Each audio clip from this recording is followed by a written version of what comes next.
Él es un hombre muy bien formado, es abogado, doctor en Derecho Español Internacional. Su experiencia en el sector privado y público lo catalogan como un experto para direccionar la educación, insisto, en el país del cambio y de las oportunidades. Muchas gracias por estar con nosotros, director. Este es nuestro segundo capítulo hablando del SENA, 66 años, y podríamos hacer un especial de una semana porque lo que hay es noticias buenas para contar. Gracias a ti, Patricia, y un saludo muy cordial, efusivo, cariñoso a todos, a todas, cada uno y cada una de quienes interactúan con nosotros por este medio, y gracias por esa presentación. Los antiguos latinos decían bonum est diffusivum sui, las cosas buenas se difunden por sí solas, por eso los títulos, yo no tengo la culpa, eso fue la vida que me llevó a Qué eso. bueno.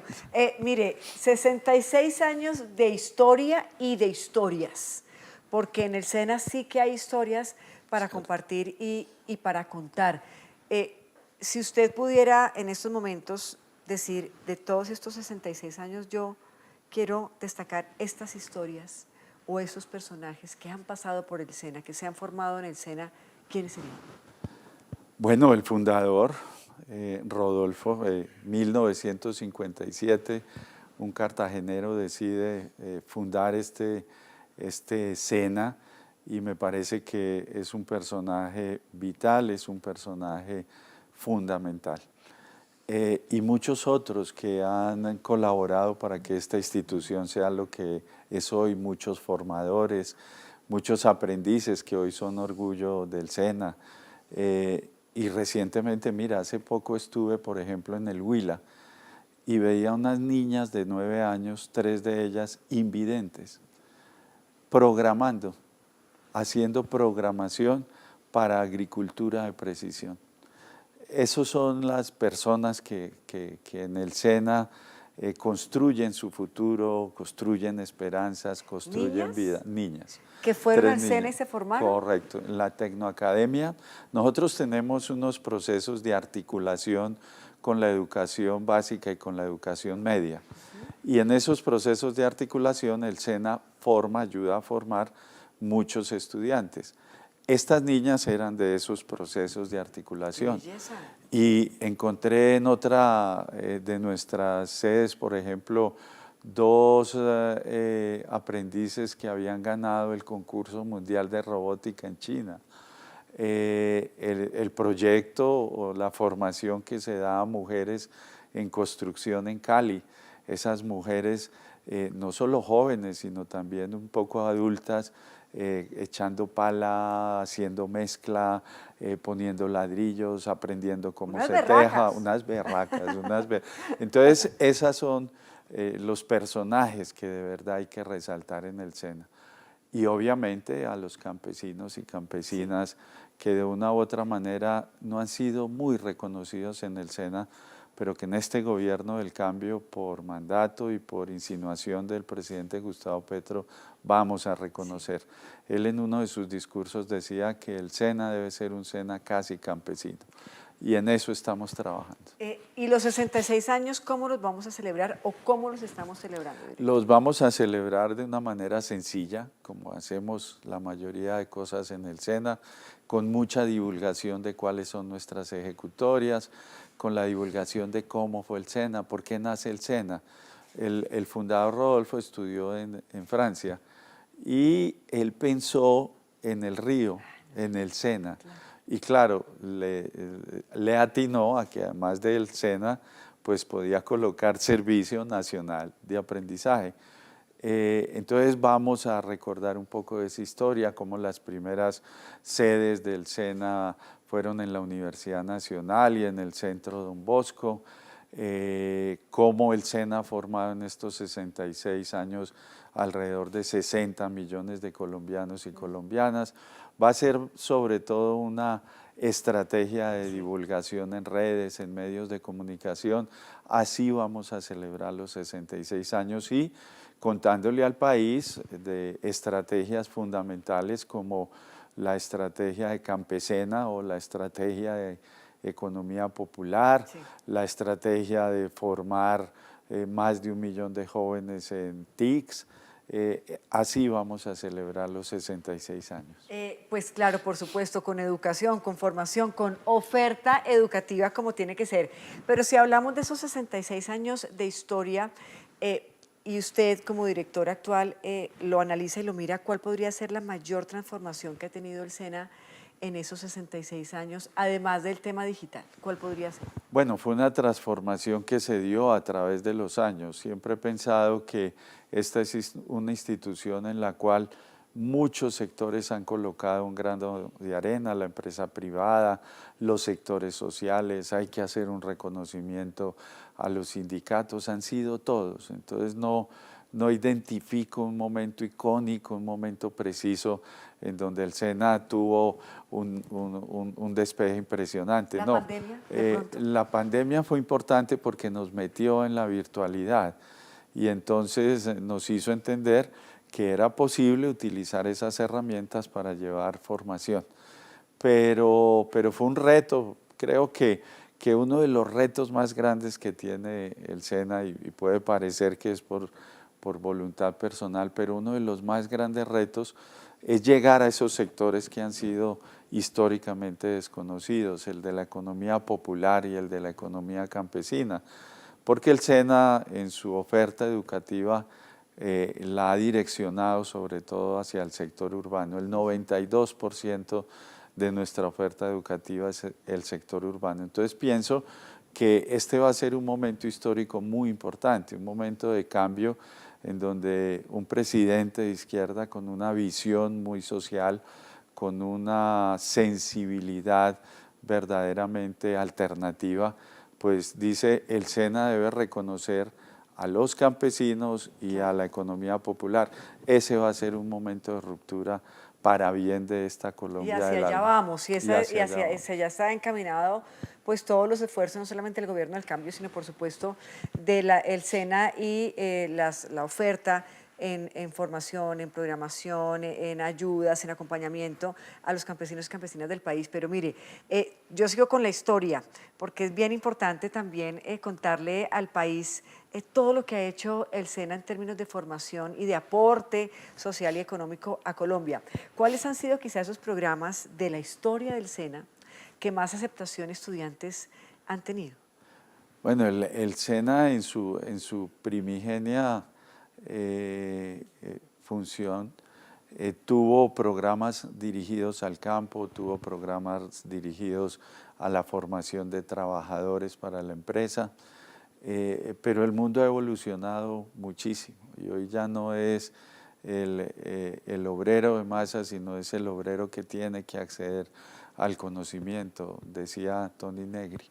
Y esos programas hoy tienen mucha demanda, pero bueno, hay otros, el de gastronomía me parece que es uno de los programas icónicos del SENA, el de formación en habilidades administrativas, financieras, en construcción, en mecánica.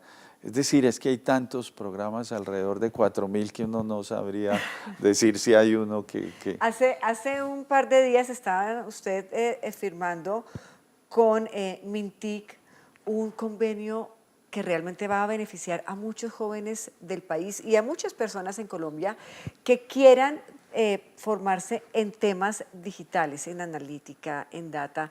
Realmente, ¿de qué se trata y qué es lo que va a ofrecer el SENA en conjunto con Mintic? Bueno, hay que hacer un reconocimiento al ministro Mauricio Liscano. Me parece que la injundia y la actividad, el ánimo que le colocó a este convenio hicieron posible que en menos de un mes nosotros pudiéramos consolidarlo. ¿Y en qué consiste? Ellos nos van a transferir alrededor de 100.000 millones al año. Es una suma que pienso nunca se había colocado para un convenio con el SENA en Mintix.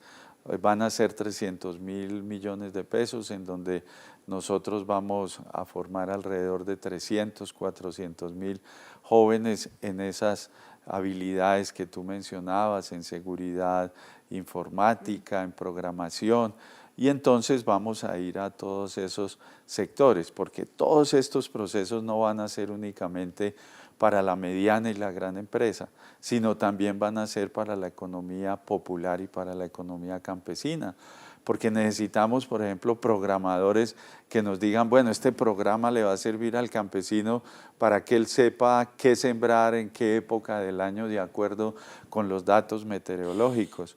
O vamos a necesitar un programa en donde el vendedor ambulante diga, bueno, hoy vendí tanto, me costó tanto, me gané tanto, puedo invertir en esto. Es decir, esos programadores, además de colaborar con la mediana y gran empresa, deben colaborar con este tipo de economías. Y es un mandato del presidente Gustavo Petro, en donde él ha visto y ha visorado una oportunidad para los jóvenes. Sí. Nuestra misión es formar más de 1 millón de jóvenes en tecnologías. Qué bueno, en todo el TICs. país, por supuesto. En todo el país. Usted ha nombrado ya en varias ocasiones el tema de economía popular. No hemos ahondado en eso porque además en un plan bellísimo también para los tenderos del país. Acordémonos que también este es un sector muy importante del presidente Gustavo Petro, a la luz de todo lo que él quiere hacer con los tenderos de Colombia. Me cuenta eso después de la pausa. Ya regresamos, estamos con el director del SENA. Buenas noticias aquí en Entrevistas con Alma de País.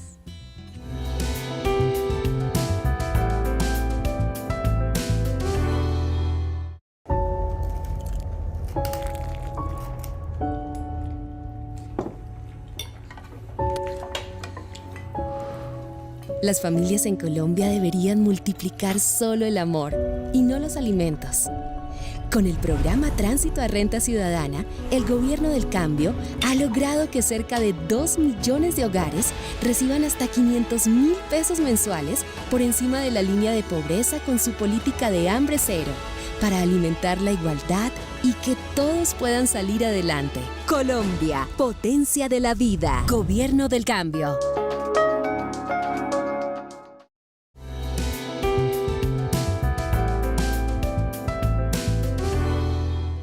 Están conectados con nosotros, son temas que le interesan a todos los colombianos y colombianas, todo lo que tiene que ver con el SENA, con todos los programas que ofrecen, la formación, la capacitación, el acompañamiento y ojo pues, porque usted siempre viene con buenas noticias, director, porque además de los 66 años de historia, ¿no?, que están celebrando, trabajando, pensando en la formación de los colombianos, hay un proyecto extraordinario que lanzan por estos días y que tiene que ver con economía popular, dirigido a formar y capacitar tenderos. Esto no se había visto nunca en el país.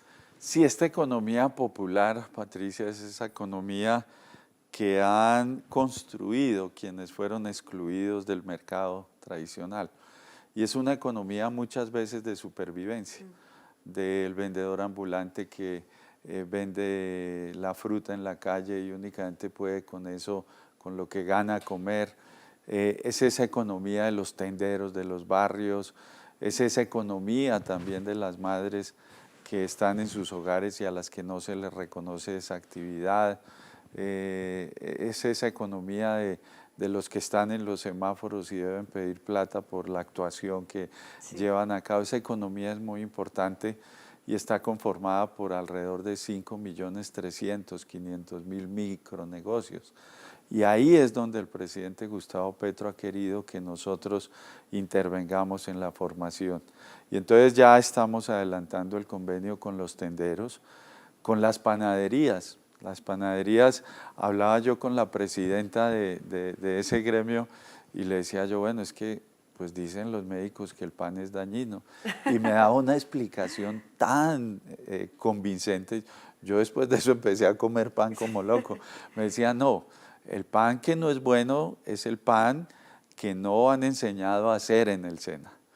El pan que usted puede encontrar en las grandes superficies o en las panaderías de estrato 5 o 6, ese pan no es dañino. Entonces nuestra labor es enseñarle a hacer ese pan a todos los panaderos para que los colombianos y las colombianas podamos consumir buen pan. Y entonces ya estamos estructurando ese convenio para hacer la Escuela Nacional de Panadería, a través de la cual vamos a certificar y vamos a capacitar a los panaderos y a las panaderas de Colombia. Y bueno, con los tenderos, lo que hizo el presidente Petro es icónico y es histórico. Haber dicho los tenderos van a ir a las cámaras de comercio, pues eso... Son mis representantes. Son mis en las representantes. cámaras de comercio. Eso cimbroneó ese establecimiento para bien, porque pues no debemos tener únicamente la visión del gran comerciante, sino de este pequeño comerciante. Y no como una dádiva o como una expresión pobretera, no. Es como un reconocimiento a una economía que es muy importante dentro de todo el sector nuestro. Entonces, allá vamos a estar y esperamos en el mes de agosto estar lanzando ese programa de economía programas, popular. por ejemplo? Vuelvo y le hago Bueno, la misma pregunta que hacíamos en el capítulo anterior de cara a los campesinos. Yo soy tendero, yo soy tendera, ¿qué me puede ofrecer el SENA? Pues, por ejemplo, el programa de contabilidad para tenderos, por ejemplo, el programa de conservación de alimentos, por ejemplo, el programa de vitrinas. Esas vitrinas que vemos en los grandes supermercados no están hechas al azar, no. Eso tiene Hay todo... una formación detrás, un estudio, correcto, que se ven divinas, ¿no? Y uno entra y lo primero que ve es este producto y a uno psicológicamente ya como que lo atrae. Qué A los bueno. tenderos hay que enseñarles todo eso. Hay muchos programas en los cuales podemos colaborar y esos programas además pueden ser insinuados, muchos de ellos por los tenderos, porque vamos a cambiar la lógica de hacer nuestros programas de formación. No es que el SENA ofrezca y los otros recepcionen, sino que ellos nos propongan y el SENA sea el receptor. Hablemos, y le cambio de tercio, de cooperaciones internacionales. Ustedes también están trabajando muy de fondo con este tema. Hace poco también se firmó un acuerdo con la Cámara de Industria y Comercio Colombo-Alemana, en donde se benefician incluso a los estudiantes del SENA. Cuéntenos acerca de estos convenios tan importantes y sobre todo tan llamativos e interesantes para los estudiantes del SENA. Sí, el SENA históricamente ha tenido una movilidad internacional que es bien importante. Además fue el primero que se creó en Latinoamérica, ¿no? Después vino el de Brasil, el de Chile y alguno en Centroamérica. Ya no quedan sino dos, que es el de Colombia y el SENAI en el Brasil. Si mal no recuerdo, Lula fue director del SENAI, si mal no recuerdo. Esa movilidad y esa presencia internacional, porque esos programas en Latinoamérica fueron copiados del SENA colombiano, permanece y nosotros tenemos convenios con la mayoría de países europeos, con Canadá, con Estados Unidos. ¿Pero esos convenios significan intercambio, Esos convenios significan intercambio, que nuestros aprendices van a muchos eventos que se programan en esos países, nuestros formadores van a hacer cursos en esos países, instituciones como el IICA del gobierno italiano tienen permanencia en SENAs, por ejemplo, del Huila. Y con Alemania pues tenemos una cooperación que es muy importante. Muchos países han construido ambientes en los cuales se forman nuestros aprendices, nuestras aprendices, y esa movilidad ha sido importante. Y la Agencia Pública de Empleo, yo diría que es la agencia pública más importante del país, pues es un conector con el exterior, porque ofrecemos empleos en países como España, por ejemplo. Ahora en época de verano muchos trabajadores colombianos pueden ir a España.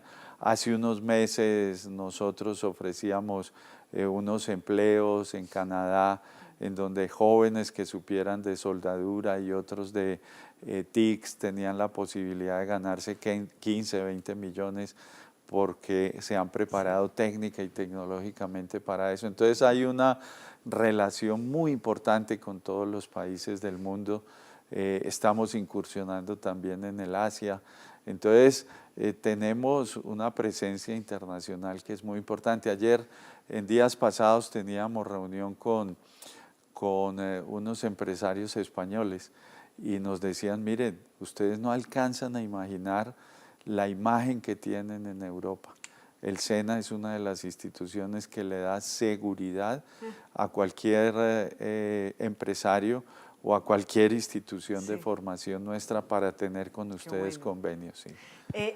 Y yo le voy a hacer una confesión. Cuando a mí alguien llega y me dice es que tengo una hoja de vida, es que estoy buscando trabajo, yo siempre los mando a la página del SENA porque allá siempre hay trabajo. O sea, de verdad, esa agencia pública de empleo, como dicen por ahí en la radio, porque trabajo sí hay. O sea, ahí hay trabajo, ahí se puede encontrar empleo. Sí, el año pasado más de 1 millón, un poquitico más de 1 millón de nuestros egresados tuvieron acceso a diferentes empleos a través de la Agencia Nacional de Empleo y hacemos ferias virtuales, presenciales. Ese es un sector que funciona muy bien en el SENA. Qué bueno. Buenas noticias. Se los dijimos, se los anticipamos en este espacio. Nos queda un solo segmento, una pequeña pausa y ya volvemos a entrevistas.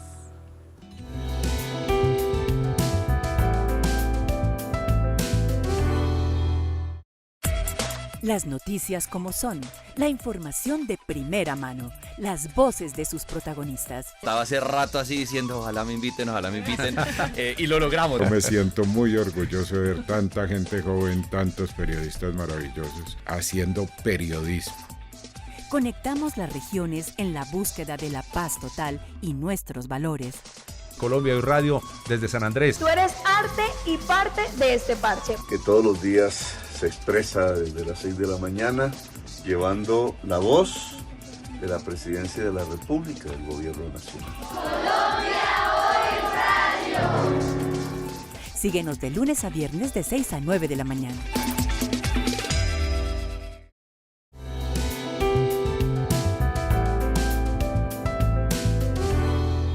Buenas noticias con el director del SENA en esta oportunidad en Entrevistas con Alma de País. Director Londoño, hablemos de la sede de Tunja, que tuvo ahí como sus tropiezos, que sí, que no, que los terrenos, pero ya están los diseños, va a ser un edificio sostenible, bioclimático, mejor dicho, lo último en Guarachas. Sí, Patricia, para beneplácito de todos los tunjanos, las tunjanas, vamos a hacer 3 sedes en Tunja en vez de una. Tunja es la única capital de departamento que no tiene una sede hermosa del SENA. Entonces vamos a hacer una sede en el terreno que se llama el Curubal, en donde ahí vamos a construir unos ambientes y se va a hacer allí hincapié en la formación campesina a través de la estrategia campesina. La otra sede va a ser en un terreno que donó el alcalde de la ciudad de Tunja, al cual le agradeceremos siempre, y unos diseños de uno de los mejores arquitectos del país, del arquitecto Bonilla. Esos diseños y esos terrenos que pueden ser utilizados para nuestros ambientes de formación serán otra sede del SENA y otra en una sede que llamamos nosotros la sede gastronómica y haremos la tercera sede. Y en Boyacá, pues además estaremos haciendo la sede de Puerto Boyacá, estaremos haciendo una sede en Suatá y bueno, hemos incursionado mucho en Boyacá. La gente podrá decir, bueno, pues que usted es de Boyacá, entonces le está metiendo todo a Boyacá. No, debíamos a se Boyacá. lo debíamos a Boyacá. Tierra libertaria. Nosotros que tenemos nuestro corazón boyacense, lo entendemos. En donde el campesino no labra la tierra, sino esculpe el campo. Ay, qué lindo. Mire, es en honor a eso. Hablando precisamente de eso, además porque hay que decir, usted es de familia campesina, Sí, boyacense y paisa, 3 hermanos hombres, 2 hermanas mujeres. Usted fue criado en esa época donde había machismo, pero en su casa había igualdad de género. Es decir, usted, director, plancha, lava, cocina, trapea, barre. Sí, ¿Usted no se vara? Sí, señora, no me varo. Y a mi señora, por ejemplo, no le gusta planchar porque cuando era pequeñita, planchando se quemó un dedo. Y entonces yo mismo plancho mis camisas, plancho mis pantalones, no me varo, cocino. La verdad, lo que menos me gustaba era lavar loza. Y en pandemia me tocó lavar tanta loza que ahora soy un fanático de lavar loza. Hay una historia muy linda de su vida que tiene que ver con doña Abigail, ¿no? Y me parece importante compartirla con todos nuestros oyentes y televidentes para que sepan la clase de ser humano que es usted y de la familia que viene. Y es que doña Abigail, pues no era la señora que ayudaba en su casa. Ella era la mamá de su mejor amigo, pero era la señora que ayudaba en su casa. Sí, Yo me crié en Puerto Boyacá, un municipio bien complejo en donde uno podría resumir casi que la historia de este país. Y allá había un solo colegio y ahí nos teníamos que educar todos. Y eso nos hacía entender o me hizo entender que todos somos iguales, que no puede haber diferencia ni de sexo, ni de raza, ni de ideología, todos somos iguales. Y sí, el hijo de doña Abigail Murcia era mi mejor amigo, era un gran amigo y la señora, pues más que ser la señora que ayudaba en la casa, era como nuestra segunda madre. Esa educación igualitaria creo que fue lo que a mí me formó hacia esa tendencia de izquierda, entender que teníamos que luchar por encontrar igualdad, que la libertad no basta si no hay unas condiciones que puedan asegurar esa libertad y esas condiciones pues son económicas, son psicológicas, son sociales, son condiciones que se deben producir en un contexto para poder ser libres. Usted es campesino y recorre el país y conecta con los territorios, hace parte por supuesto de su labor y lo ha hecho por varios años desde todos los cargos que ya hemos mencionado que ha desempeñado. Hoy en día cuando ve los ojos de los campesinos, hoy en día en el gobierno del cambio y las campesinas, ¿siente que los ojos brillan distinto, los ojos de estas personas tan importantes para el país? Sin duda, Patricia. Nosotros conmemoramos el Día del Campesino en Duitama. Y uno ve esos ojos de esperanza, de anhelo, pero también ve una sonrisa de satisfacción. Porque hoy en cualquier institución del Estado colombiano y sobre todo del gobierno del presidente Petro se habla del campesino y de la campesina. Uno va al Ministerio de Hacienda, hablan de campesinos, al Ministerio de TICS hablan de campesinos, al de Comercio hablan de campesinos, en todo lado. Y ese reconocimiento, además de la ley que se acaba de aprobar del campesino y campesina como sujetos de especial protección constitucional, todo eso en ellos siempre hace que reviva la esperanza. Y es un gran compromiso con ese sector que, como lo conversábamos, genera el 72% de lo que nosotros consumimos. Si ese sector llega a fracasar, pues la soberanía y la seguridad alimentaria va a estar en crisis. Sí. ¿Y quiénes son los que se van a afectar más? Pues los habitantes de las ciudades, porque uno en el campo tiene su parcelita donde siembra la lechuga, la zanahoria, el tomate, una vaca que ordeña, unas gallinas que ponen huevos. Sin ellos no hay seguridad alimentaria en el país. Pero en la ciudad eso va a ser muy difícil. Pues bueno, felicitaciones de nuevo, director Londoño, por estos 66 años del SENA, no suyos, a usted todavía le quedan muchos para llegar a ese escalón, y por todo lo que está haciendo por el país. Un abrazo fuerte. Gracias a ti, Patricia, por esta entrevista tan agradable. Y bueno, un saludo a toda esta gente hermosa colombiana, a nuestra Colombia del alma. Y seguiremos trabajando sin pausa y sin reposo por lograr una nueva Colombia, una Colombia más justa e igualitaria. Gracias a ustedes también por su sintonía, por estar con nosotros aquí pegaditos con estos temas de país que nos interesan a todos. Soy Patricia Pardo, esto es Entrevistas. Hasta pronto.